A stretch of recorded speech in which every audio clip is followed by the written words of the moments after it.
দেড় বছর আগে যখন আমি বাগান করতে শুরু করি, আমার প্রথম গাছ হচ্ছে গিয়ে নয়নতারা। তো আমার মতন যারা নতুন বাগানে আছো তারা নয়নতারা দিয়ে শুরু করতে পারো। আমার এই ছাদ বাগানের বয়স প্রায় দেড় বছরের থেকে একটু বেশি হতে চললো। তো আমার ছাদ বাগানের প্রত্যেকটা গাছের টবে একটা করে নয়নতারা হয়ে থাকে।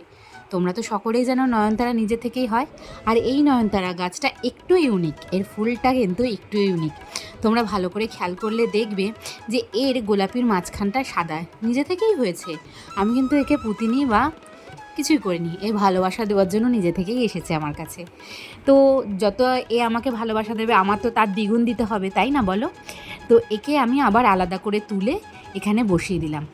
এর ফুলটা দেখো কত সুন্দর, মাঝখানটা কি সুন্দর হলুদের মধ্যে সাদা, এত সুন্দর ফুলটা, একে আমি না আলাদা করে পারলাম না। তো দেখা হবে পরের ভিডিওতে বন্ধুরা, টাটা।